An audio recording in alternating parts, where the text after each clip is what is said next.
Hello, ladies and gentlemen. Welcome back to the Athlete Branding Podcast, episode 6.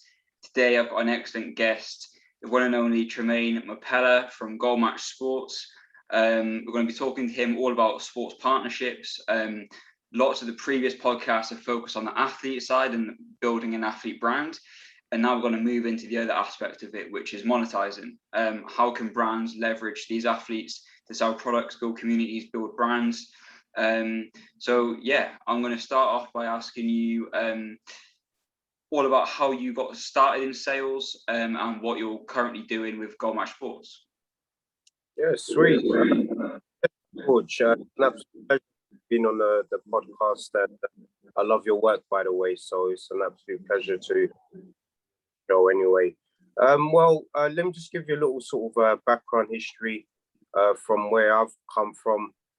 Sales, just in general, I've pretty much done every form of sales you can think of. So my first sort of experience within the industry was actually door to door, funny enough. So I sold loft installation, I sold cavity wall installation, I did all of that.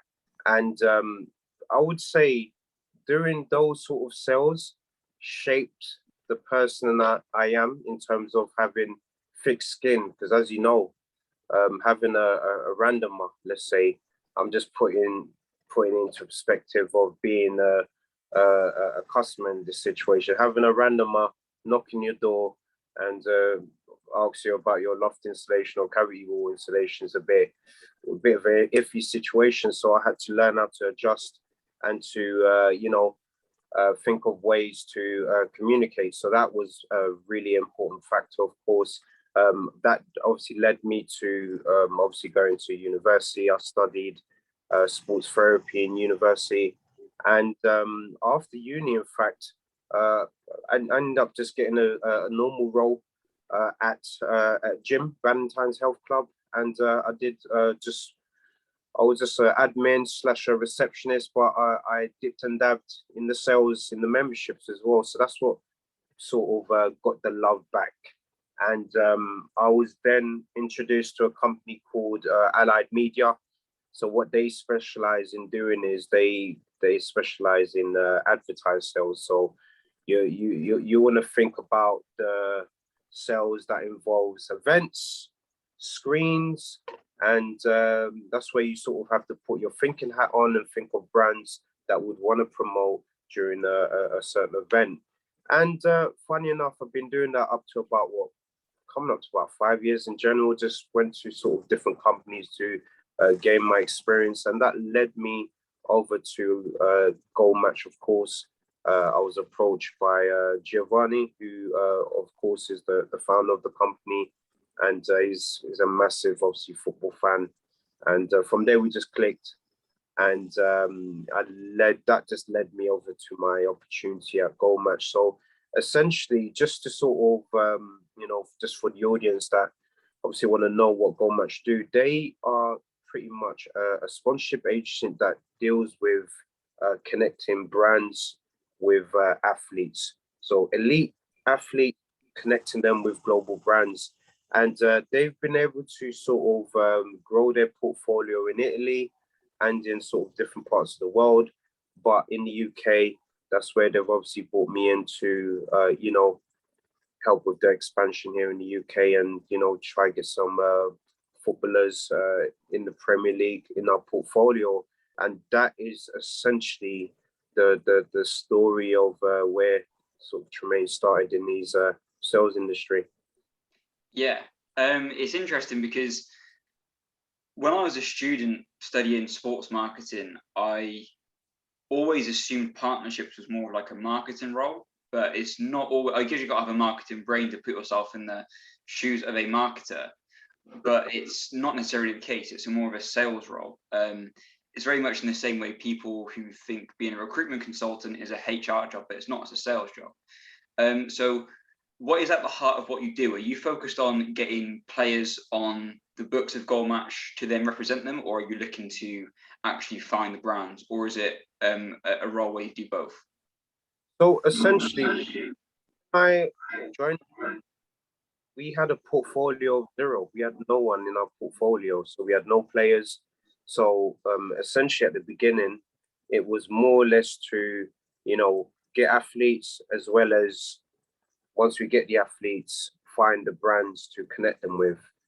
But we've obviously got a tremendous team, and we've been able to obviously grow the portfolio. Now we've got a really good list of players in our portfolio, which sort of consists of Marco Verratti, who obviously won the Euros, Rodrigo, who obviously plays for Real Madrid. We've also got ex-legends such as Lewis Nunn, who of course is a Manchester United player. So my role right now is to, with our portfolios that we have right now, is to find brands for the athletes that we have in our portfolio. So my job essentially is not to get the athletes, because we've got the portfolio at the moment. Right now, it's about bringing the brands to some of the athletes that we have, so we can obviously help our athletes achieve their business goals off the pitch. Because as you know, one of the problems that agents face in this industry is that, let's think of like Mino Raiola, for example. He's one of the top agents in football right now. He's got a massive portfolio, which obviously consists of Pogba, which consists of Haaland. But those are sort of his well-known players. Now, think about the players that we don't really know about that's under his portfolio. These are the sort of players that need help in terms of a social media presence. That's where we would obviously come in and help Mino Raiola in this situation, to help these sort of athletes get their profile up as well. Because one of the problems that I would say agents are facing now is that, because they've got so many players in their portfolio, it's very difficult for them to sort of come up with a plan to try and help them grow their sort of social media following online quite rapidly, quite quickly. It's very difficult to have a plan for every single player in your portfolio. So where we come in is we obviously identify a player, and I've obviously identified the brand that links with the player specifically, so we could focus on that specific player and focus on obviously their growth, and to obviously help them achieve their business goals, of course, off the pitch.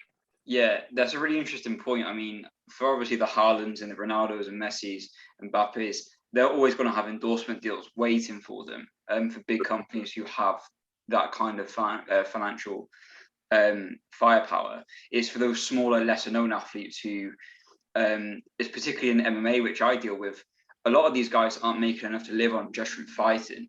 So in fact, a lot of the time they don't even have the chance to really be selective. Literally any brand who might want a partner, they have to kind of take on, especially with the UFC now don't allow fighters to have their own sponsors on their trunks.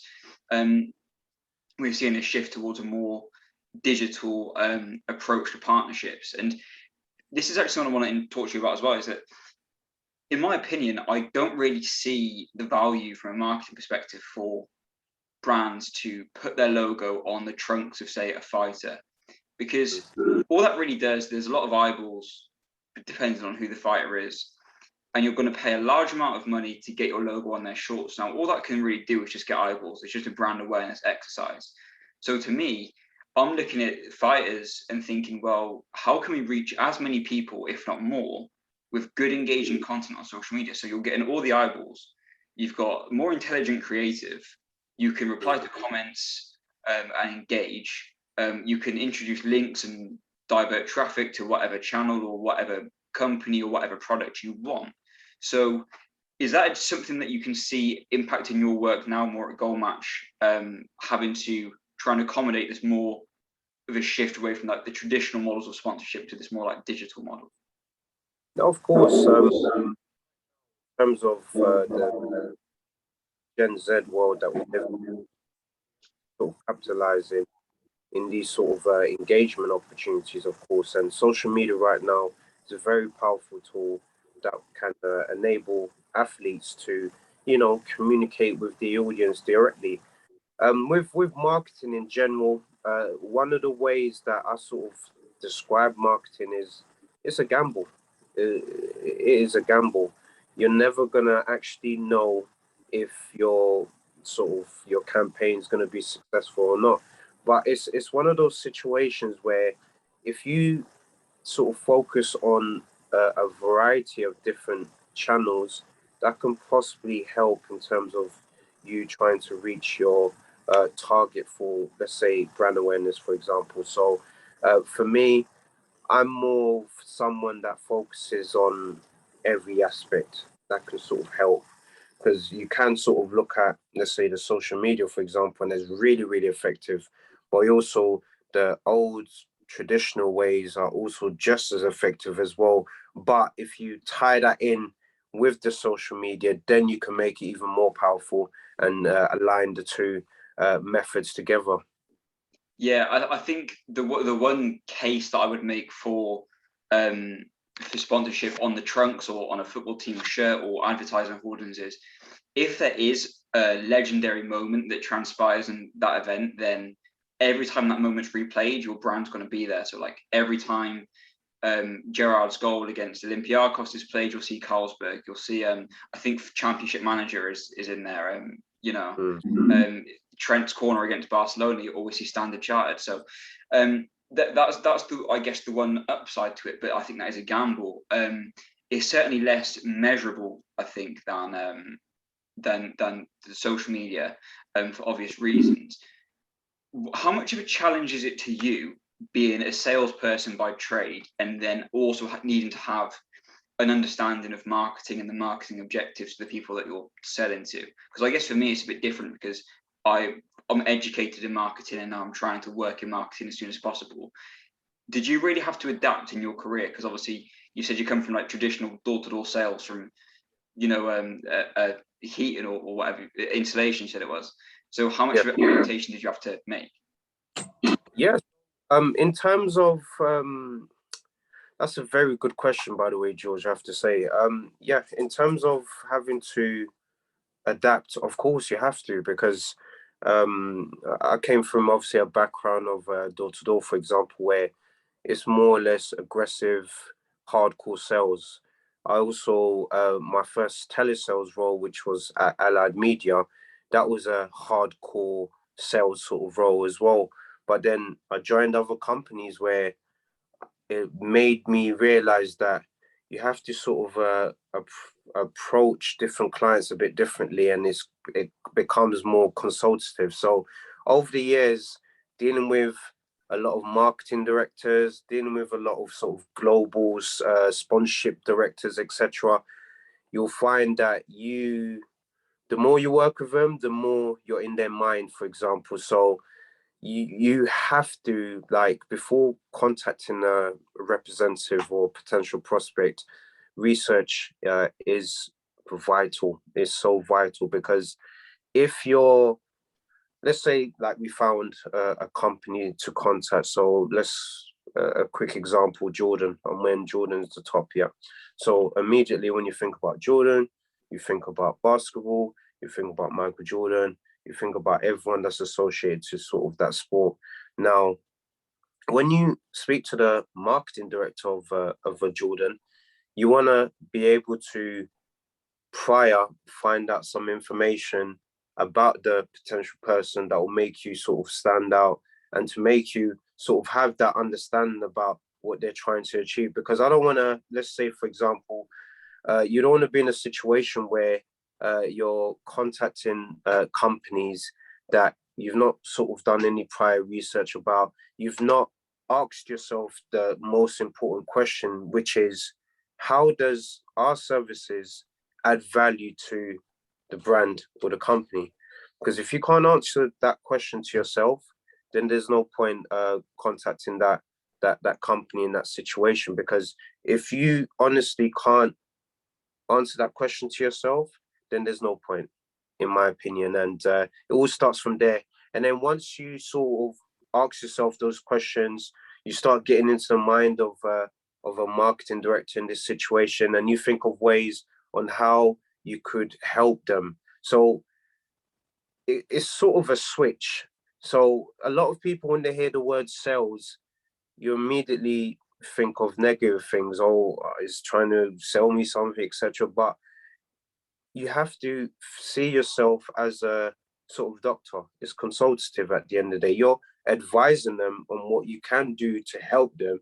You've actually saw a problem, you've come up with a solution, which is obviously to contact them, to essentially offer them a service which will allow you to help their problem. So immediately it turns from, oh no, this is not a sales call, to, oh wow, this person's actually, he's done his research, he knows our problems, and he's recommended something for us that would actually add value to what we're doing. So all these factors are so important. And if you don't obviously get these things right, then it's going to be a sort of a difficult road for you in terms of trying to sort of accumulate clients.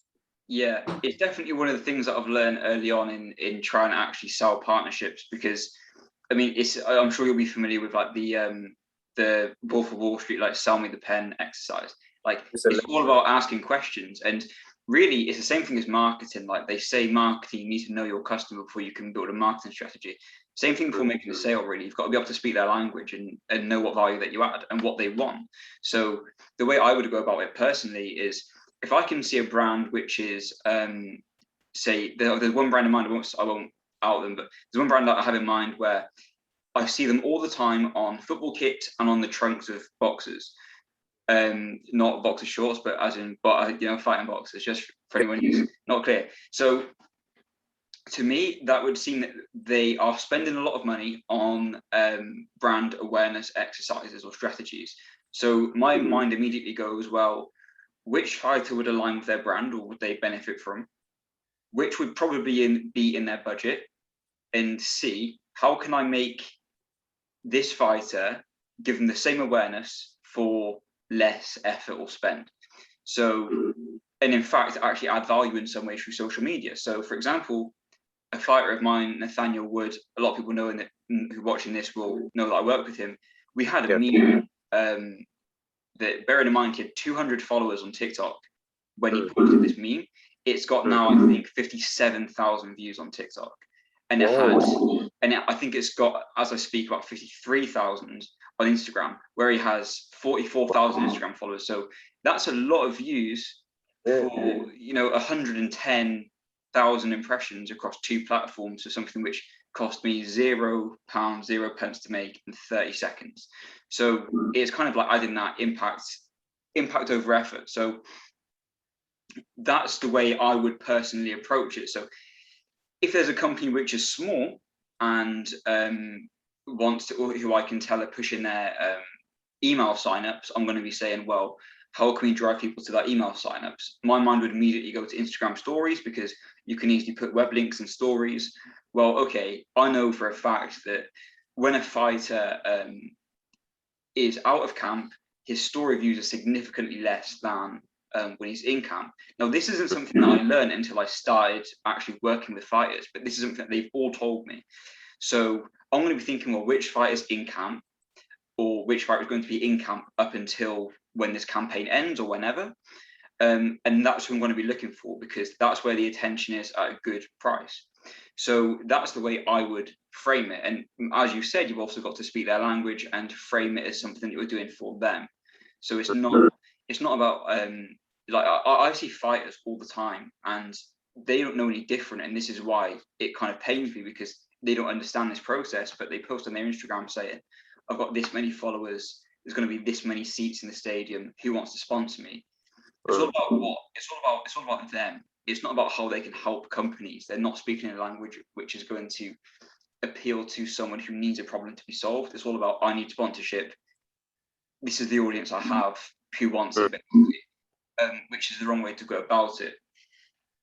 Another thing I want to come on to is the importance of speed and efficiency. So this is something that I think needs to be talked about more, not just in sales, but perhaps business in general. Is being at university, all of my coursework was 2,000, 3,000 word essays, if not more. So that's obviously a great deal of depth to go into. But in the real world, people are busy. So people don't want an answer in 3,000 words. They want it in 30 words, or less. So you helped me pitch to to a brand, and I put what was probably tens of thousands of pounds worth of sponsorship into one tiny document I've made in Canva. And it's just about piquing that initial interest, getting them interested enough to get them through the door to then talk more. So what's your thoughts on that? How do you approach actually starting this sales process and getting people interested to begin with? Yeah, well, one of the things that I find that's very, very important in terms of piquing an interest at the beginning is finding.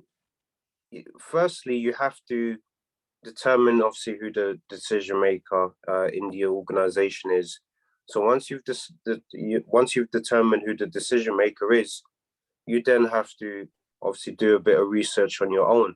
So for me, what I feel is very important is whoever the decision maker is, we've got platforms such as LinkedIn, for example, and I feel that LinkedIn is a very, very powerful tool for salespeople because through LinkedIn, you're able to sort of figure out who decision makers is. You'll be able to sort of follow, let's say, what decision makers are doing as well. So, for example, let's say I wanted to contact the head of marketing for Burger King in the UK. Probably just Google head of marketing UK Burger King. First name that comes up, I would obviously go on the profile, and then from there, whatever he's obviously or that person's posted, I could then sort of gain more of an understanding of what that person likes as well. So let's say, for example, that contact has, reposted a Manchester United post, for example.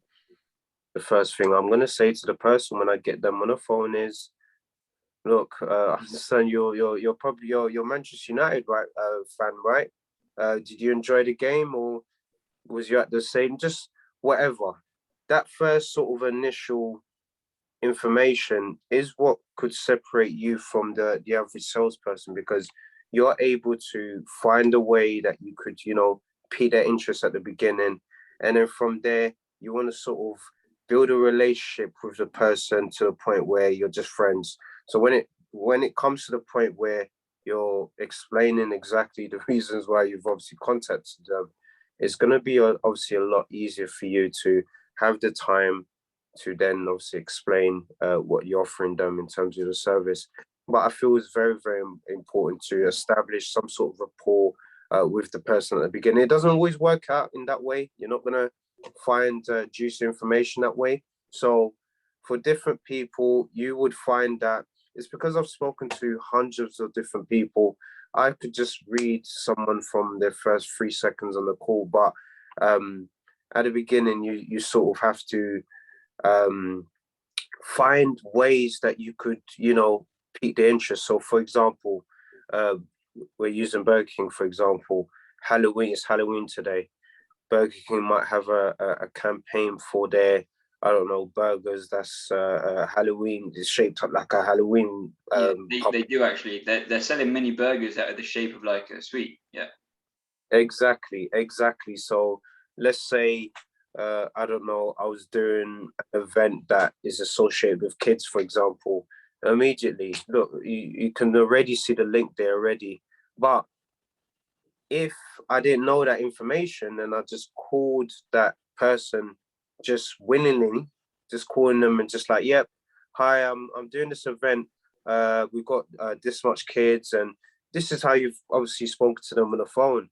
Immediately he's gonna think, oh, sales, this, that. No. But if I called, for example, and I said, hi, let's say John Smith. Firstly, just before I say anything, I actually came across your newest campaign, in fact, which involved Burger King using miniature-sized sweets for Halloween. Is that correct? You're like, oh, okay. So immediately there, you're gonna gain respect from the person that you're speaking to because that person knows that you've obviously done a bit of research as well. Going into sort of in depth as well would also help you gain more of an understanding of what they're doing as well. That's why I'd always advise to follow companies on LinkedIn, for example, because that would give you information that you might have not seen yourself, or you might have not been able to pick up through research. Yeah, I mean, all that's great stuff. I mean, the stuff that they don't teach you at university. I mean, like the first point you made was really important, that you're speaking to a human, right? So even if it's just you've got something in common, that they support Man United, or if you support Liverpool and they support Man United, you might have a little joke with them or whatever. They're a human first and foremost, so build a relationship with humans. I think it's really important what you said as well, when you said doing research, right? Because yeah, if you go, hey, I'm George, I'm calling from XYZ, they're going to put the phone straight down. But if you go, oh, I've noticed this recent campaign, or I saw your marketing, I think you're trying to do XYZ, then they're going to be thinking, hang on a minute, okay, they're going to want to hear you out, and B, it's too late for them to put the phone down, because Yep. we've already acknowledged you, right? So just out of human nature, they're probably not going to want to put the phone down, because in that sense, because it's rude, especially in the UK, where it's like a part of the culture to be extra polite all the time, right? So people appreciate you doing your homework. Yeah, that's one thing I've learned specifically to do. What would your advice be for a student who wants to get into sales and start practicing these skills early on? The best experience, personally, I would say to just, because this is how I learn. Honestly, is to essentially throw someone in the river. If they can't swim, they need to learn how to swim, and that the only way they can do this is through experience.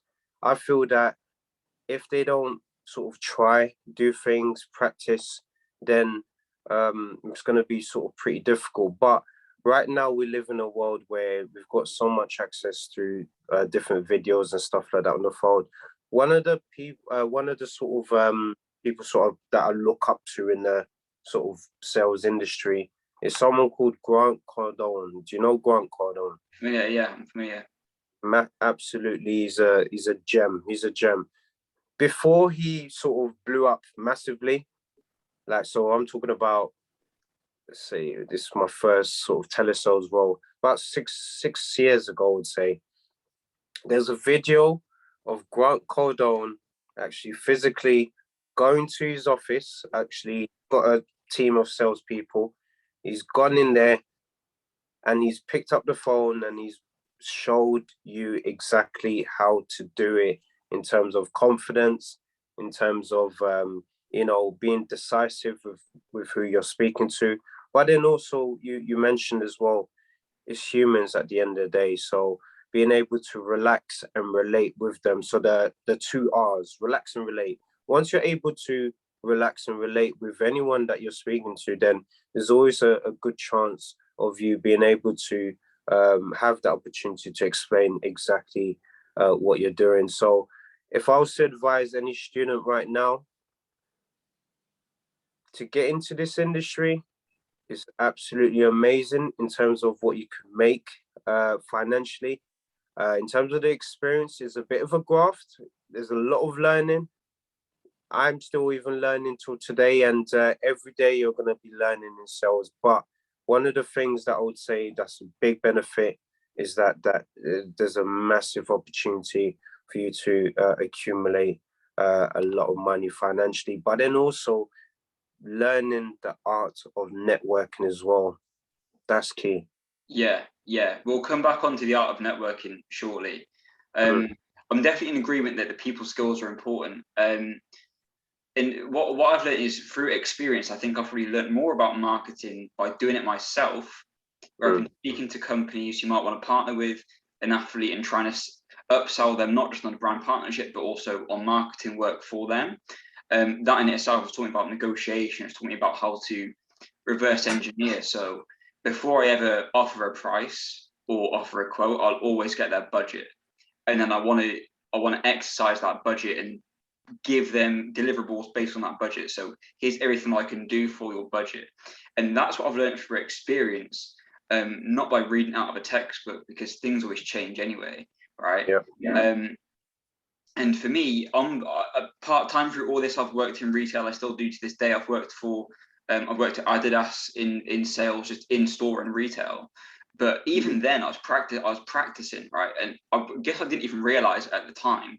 And I know that it's a very different environment, but there's still transferable skills, right? So if I worked in footwear specifically, so if someone comes in with say a 12-year-old boy and says he needs some football boots for school, or he's joining a football team, wants some football boots, it's like, okay, I know everything we've got on offer. There's different boots and product lines for different needs. So you've got Predators for ball control, you've got Nemesis for speed, X's for speed, which are for a slimmer, narrower foot. So it's like, right, what position does he play?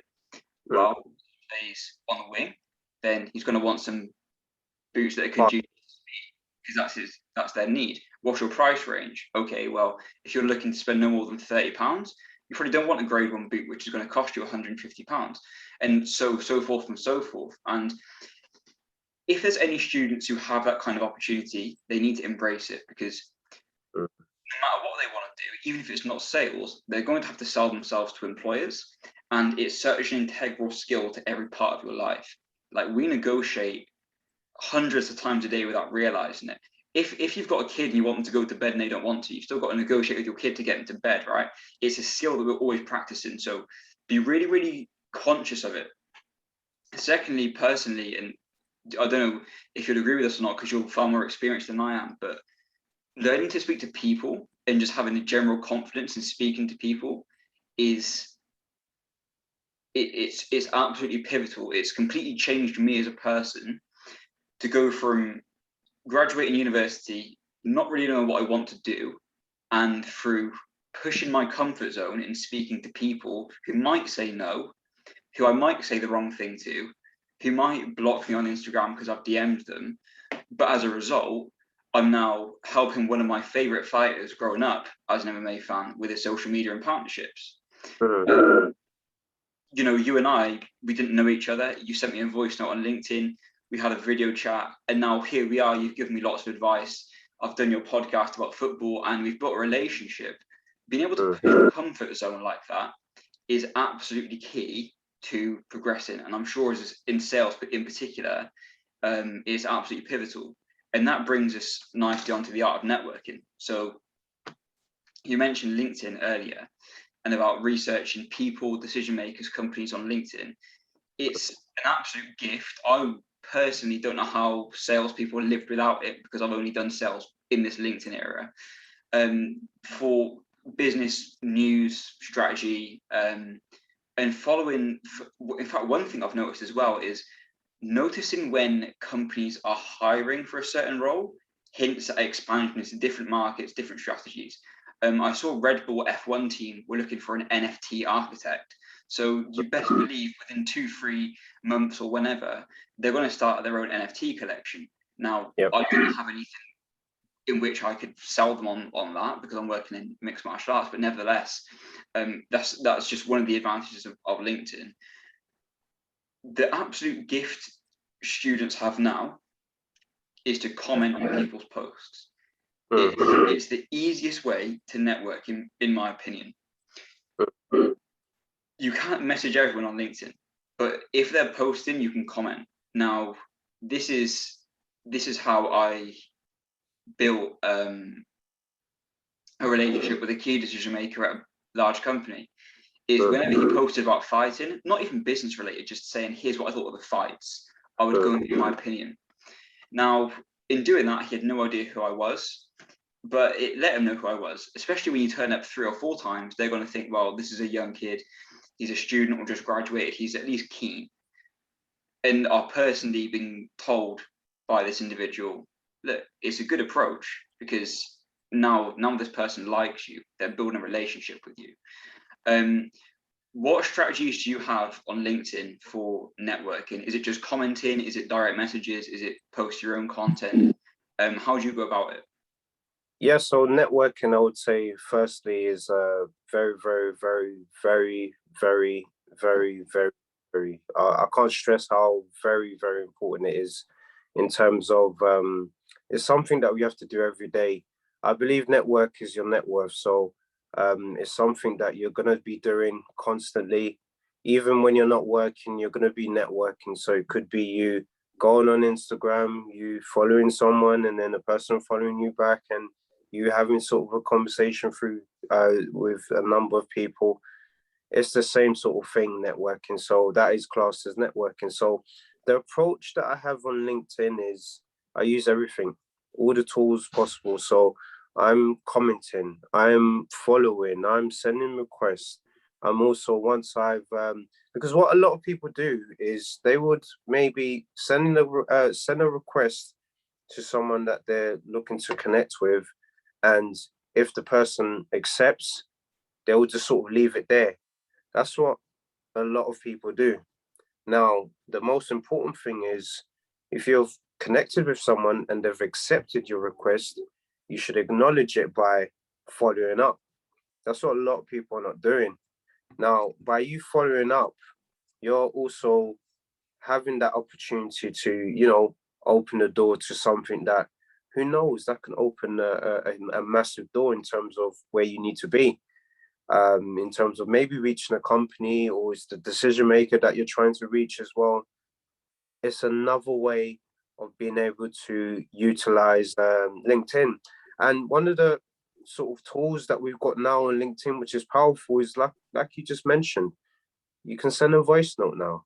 So that person that you've probably tried to call them a few times but haven't been able to reach them, send them a little message and follow up with a voice note.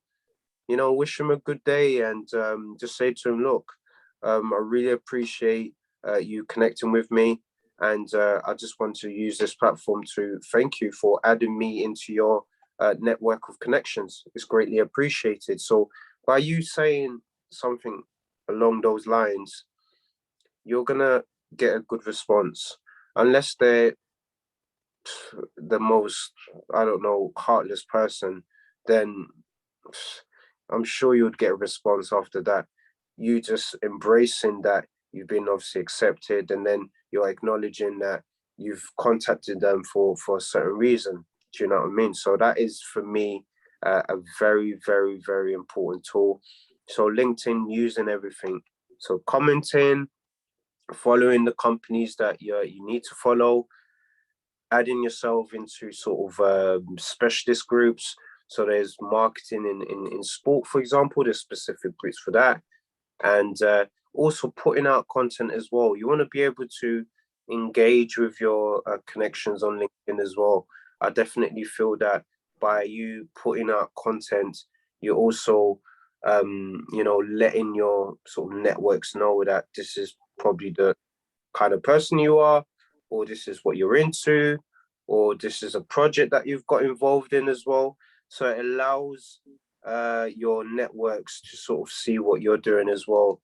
And who knows, by them sort of going in your profile and possibly checking a recommendation that a previous client has obviously left on your page, that's obviously going to be beneficial for you, right? Because it's credibility at the end of the day. You see how there's a Trustpilot for sort of companies to gain like a 5-star ranking.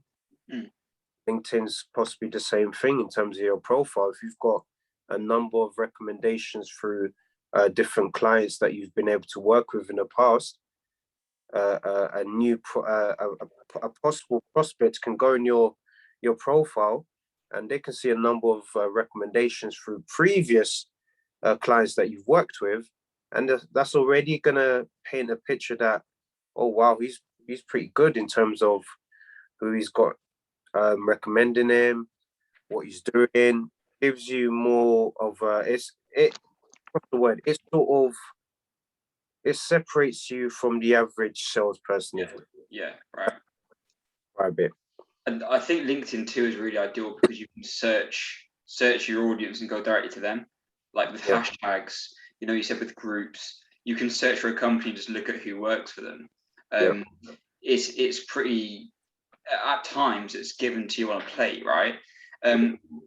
One thing I've noticed as well, or what I've learned through, I started a podcast in order to have content to show my knowledge about marketing, about brand partnerships, about athlete social media, to market myself to them. But it's actually a really good way to network as well. I mean, I've got email addresses from decision makers who I've said, can you come on my podcast? It's got this reach, whatever. And they've said, send me an email with more detail. Now, some of them didn't even transpire, but yet they still know who I am. I still get following up by commenting on their posts, things like this. Or in fact, if there was a post where I thought this person could add an insight, I'd tag them and say, I'd love to hear your thoughts. Now, they might not reply, they might not even see it because their notifications are going to be loaded, but still, it's ways to network and build relationships. So my advice to a student or whoever is, if you create your own content, it's almost like as a byproduct, a sales tool, right? Because you're going to get this person on the phone, you're going to get to talk to them for 10, 15 minutes at least, maybe, and that will build a relationship between the two of you. But you've also got their email. So if you want to do business with them in future, then it's kind of a no-brainer. And in fact, some people do that to network for jobs. I mean, students, for example, who want to network will DM people in the business for an informational interview, where, for anyone who doesn't know, is basically you just sit this person down and you can ask them questions about what they do. Well, people aren't always going to have time for 15 minutes or 20 minutes or half an hour for an informational interview. But if you say, do you want to do a podcast, the number of no's that turn into yeses is pretty unbelievable. And I've learned this firsthand. And if they say, well, all of your podcasts have been 40 minutes to an hour, say, well, we'll do that's 10 minutes. And then probably, a lot of those no's will turn into yeses. It's all about speed and efficiency, like going back to what I said about pitching to that brand that you help me with. Giving people things where they can digest it quickly, it's like so pivotal to actually setting yourself apart, because I know for a fact that if a student sent me like a 20-page document about why I should hire them, then I'm probably not going to read the whole thing, right? But if they give it to me in one page or maybe 2 pages, then it's a different ballgame. So, with that initial attention and interest. So I've got one final thing to talk to you about now, which is what are Tremaine's top tips for selling partnership to a brand for an athlete? Top tips. So, number one, and the most important number one, is establishing the problem. So establishing, let's say, because it's a partnership, for example, so you want to establish the why. Why does this brand have to sort of be connected to this athlete? You need to really ask yourself that why. So the top tip is ask yourself why. Now, once you've been able to establish the why, then that obviously goes over to research. That's where you do your additional research about the organization, the company, and to really establish how a potential partnership can add value to the company and add value to obviously maybe the athlete in this case, how you're going to obviously help them achieve their business goals. So once you've been able to obviously establish the why, and then the next point, which is obviously to really ascertain how this would add value to what they're doing. The next part is essentially having the confidence to contact your decision maker with the information that you've got in terms of the research, in terms of the why. Because the why is very important.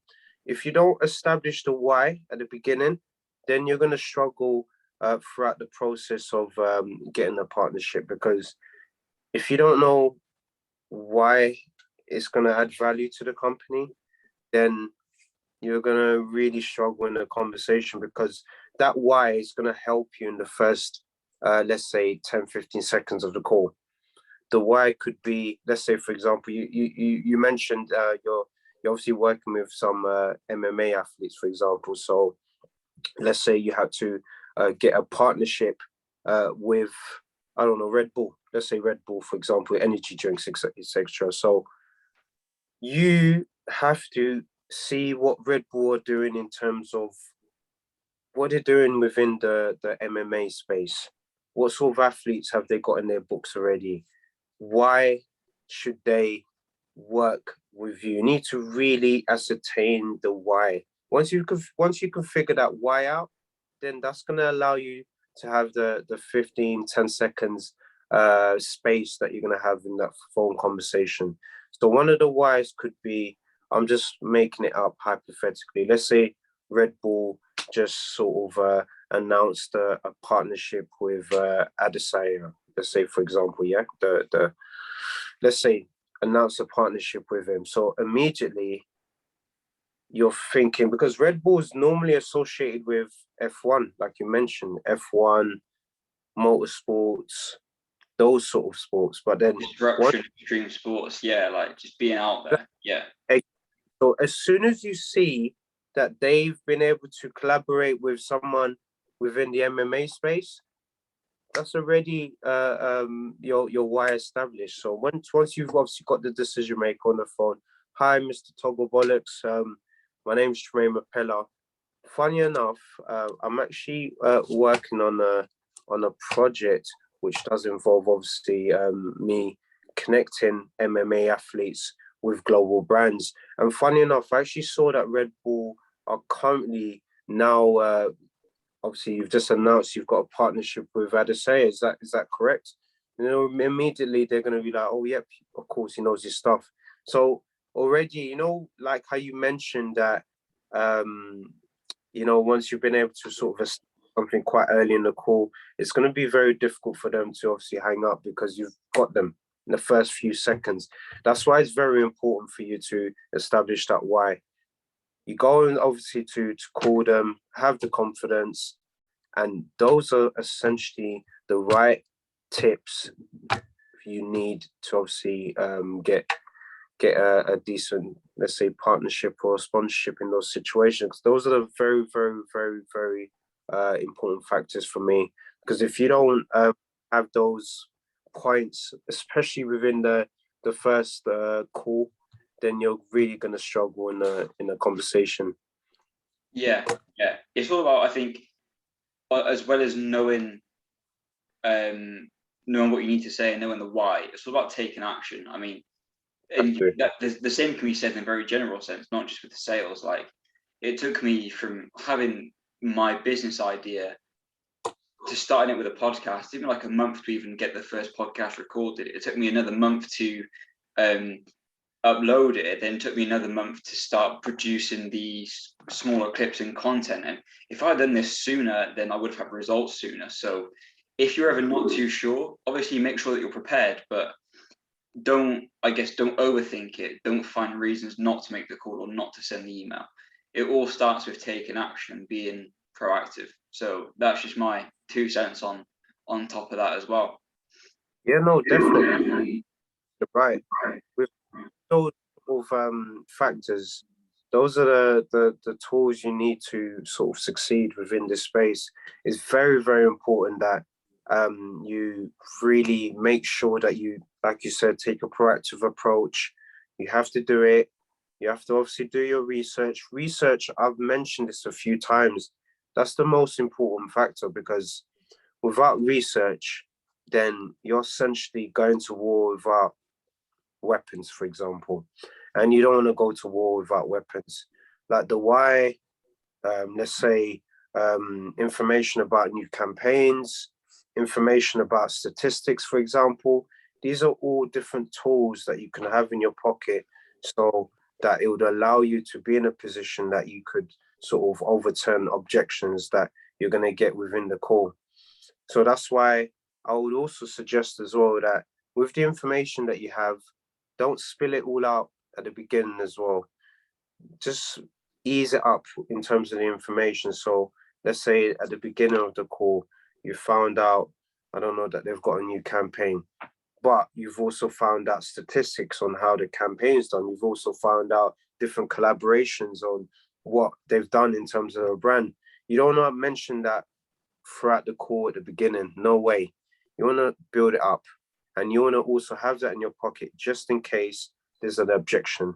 So let's say, for example, we're speaking to, let's say, what Red Bull in this situation. They've got their new campaign, they've launched the product, but you found out that they've got this collaboration with an MMA fighter, but you've not mentioned that during the call. And later on during the call, you've explained that, look, I'm doing this project which involves connecting MMA fighters with global brands. And then the guy says to you, or the person says to you, oh, look, I don't think this is something that we're really interested in doing. There's no harm in you in that situation just saying, my personal opinion, I felt that this would add a tremendous value for your brand, because I actually found out, and correct me if I'm wrong, even you by saying correct me if I'm wrong, I actually saw that you're currently, you've got this partnership with this MMA fighter. Is that correct? So already you're using the information that you've been able to sort of accumulate as a tool to you overturning objectives as well. So objections, sorry. So yeah, that is essentially how it's going to help you. Yeah, I'll make this last point and then we'll wrap it up because we've been going almost an hour. It goes quick, these conversations.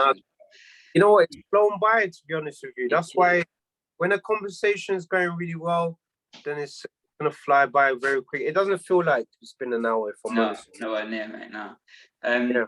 Yeah, I think having a prior knowledge of marketing and being able to educate yourself in that area is something that's important for me, because I've mentioned this sports brand that works with a lot of boxers on their shorts when they fight. So no one's told me that that this company in particular wants brand awareness or wants whatever. It's about me being able to read between the lines and seeing, right, this is what they're doing, and being able to reverse engineer with my own common sense about, I guess this is who they're targeting, this is what their objectives are. I can probably estimate what it might cost them, for example, and all that is knowledge which is going to be weapons in your arsenal. So you can't really do it unless you actually make sure you understand what you're dealing with. And it's certainly something for me where I'm always reading about marketing or following these companies who might want to partner with a mixed martial arts fighter, because it's all going to be experience and knowledge and that I'm going to be able to put into practice eventually. Right. You've been absolutely excellent, mate. There's so much value in that one for sure. Yeah, thanks very much for your time and answering all my questions. If you've got anything else to say, you want to plug your socials or your podcasts, now's your chance, mate. Yeah, no. Once again, it's been an absolute pleasure. Being in this episode. Of course, you're doing some great stuff, George, man. So continue to do what you do best. Make sure I've said this phrase a few times to you, but be tremendous at what you do.